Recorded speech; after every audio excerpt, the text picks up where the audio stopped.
So now we're going to have a look at perpendicular lines, and hopefully you've completed your investigation.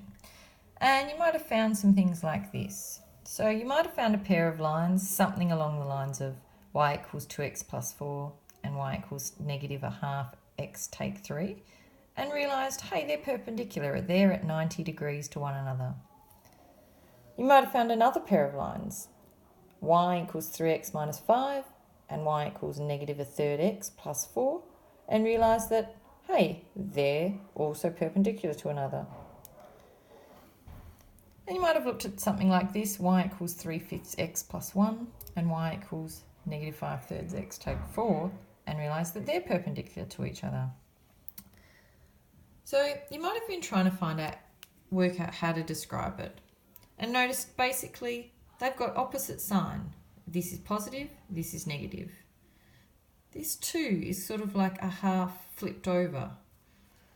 This is positive, this is negative. This 3 and this third are sort of flipped over. Positive, negative, 3/5 flipped over is 5/3. Now, it might have been hard to write the words for it, so this is kind of the official description. If two lines are perpendicular, the gradient of the first line is the negative reciprocal of the gradient of the second line. Now, reciprocal is just that number flipped over. So we can say it in two ways. We can say the gradient of 1 times the gradient of 2 equals 1, or we can say the gradient of 1 is equal to negative 1 on the gradient of the second one. It depends what we're doing, which one's more useful. So now we'll have a go at doing a few example questions. These ones are straight from the slideshow. So question A, find a line perpendicular to y equals 1/3 x plus 4.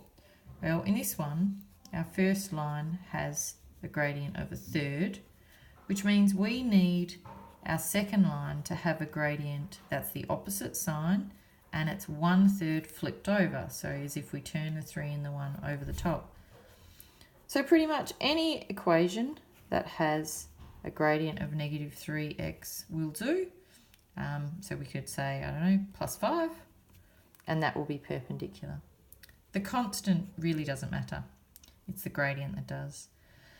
Looking at B, find a line perpendicular to y equals negative 5x, take 2/7. So my gradient of 1 is negative 5. So the gradient of the second line will be the opposite sign. It's going to be positive, okay? And it's going to be the opposite of 5, the inverse or reciprocal. So it's going to be 1/5. So a possible solution is y equals 1/5 x, plus 1. Again, the constant doesn't matter. It really is just the gradient. This is where things get a little trickier. Show that these lines are perpendicular. So what we have to do with these is we have to find each gradient. So let's start with this one. We'll call this equation 1, 3x plus 2y equals 20. I want to get y on its own, so let's go 2y equals 20, subtract 3x. Y, I'm going to divide everything by 2. So I've got 20, take 3x over 2, which is the same as 20 divided by 2, negative 3 on 2x. Okay, so here we go. Here's my second equation. 6y equals 4x, take 30. All right, well, the y is on one side, so all I need to do is divide both sides by 6. So let's do this, divided by 6. 4 divided by 6 is 2/3 x. Negative 30 divided by 6 is negative 5. All right, so here we go. We've got, this is my first equation, and my gradient, m1, is equal to negative 3 on 2. This is my second equation. My gradient, is equal to 2/3.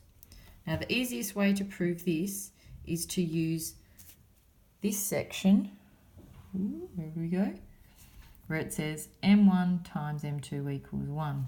So let's have a look. Let's go.